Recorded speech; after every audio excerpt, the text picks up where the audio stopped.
Hi, I'm Peter Klinken. I'm the Chief Scientist of Western Australia, and I'm going back to school with Student Edge.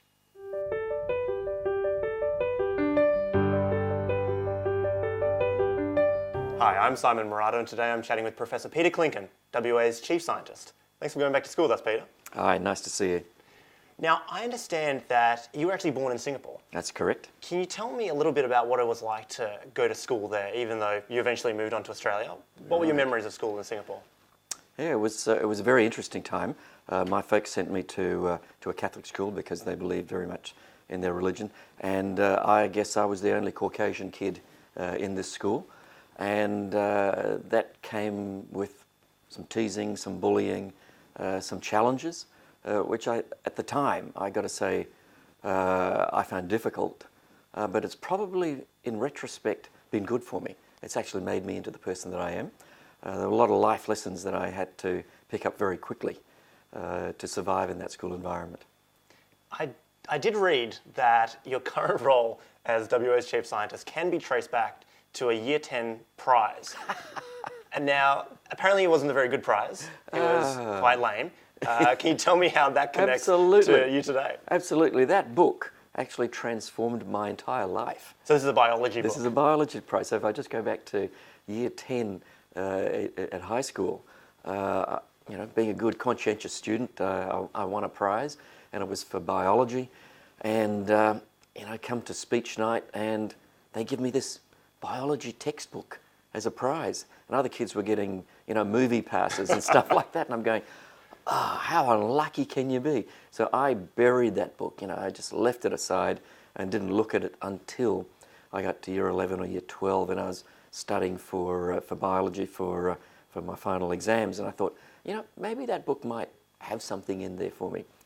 And I opened it up, and it was a university textbook that was being used in the States, and so it was very advanced.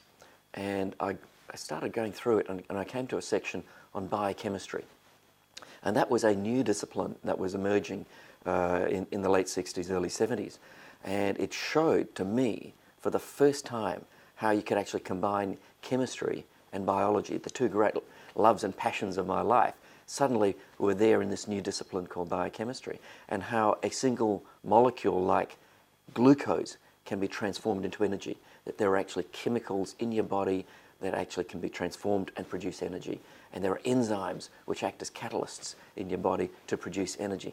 I was blown away by this. I absolutely was smitten, and from that day I decided, right, I want to be a biochemist.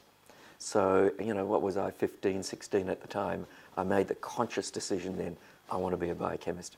And I guess that's the path that I've followed, in the subsequent 40, 50 years of my life.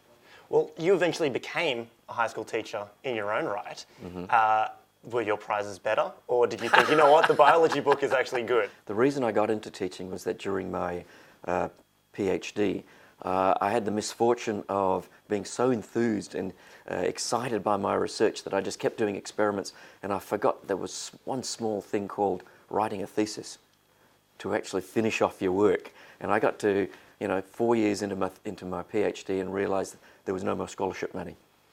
So I actually had to earn a living. One of the great pleasures for me now is kids coming up to me. Well, they're not kids anymore, because this was in the mid-80s. Young men and young women who I've taught either at high school or at university coming up and saying, what, we loved your lessons, or we loved your lectures, and that inspired us to go on and do stuff. And that's a really warm feeling. I mean, last night I was in Parliament House here in Western Australia, and the young person who was in charge, young person probably in his late 30s now, said, what, I remember when you taught me at Scotch College back in the mid-80s, and it's just nice, it's warm. It's nice to feel that you might have actually influenced a few people, and hopefully in a good way. Just before we finish up, and you've already dropped some great nuggets already, is there one piece of practical advice you like to give to students, maybe even from your time as a teacher, just to help them apply themselves to their work and their future? Well, there are three sayings that I carry with me. One of them is, to lead is to serve, and I saw that as the part of the motto for the Solomon Islands. And I was really struck by that, because if you're a leader, you actually are there to serve the people who you are leading.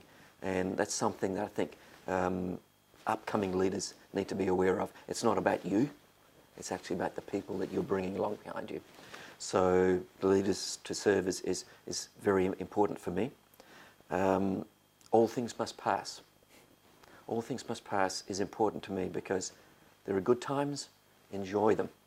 Enjoy them, because there'll be tougher times that'll come.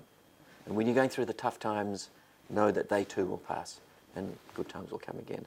And so that provides for me a rhythm to life, a balance to life, and a view that, you know, it's not the end of the earth when things are bad, and when things are good, gee whiz, you know, you really want to enjoy them, because the challenges will come again. And the third saying that I really enjoy, and it's a bit of a strange one, is a stopped clock is right twice a day. And you might think, why on earth would Klinken like that one? And the reason I like it is because you think of a stopped clock sitting in a corner, you would think it's useless. It doesn't work, but it's right twice a day. And my interpretation of that is always listen to everybody. You will pick up nuggets, gems from the most unlikely source. Never treat anybody with disdain, because you cannot tell where you might pick up some absolute gems. Always think a stopped clock is right twice a day. Classic Klinken. I like it. Thanks so much for your time today. My pleasure. Thanks, Simon. Hey guys, if you enjoyed that video, click here to subscribe to our YouTube channel, or find more of our stuff at studentedge.com.au.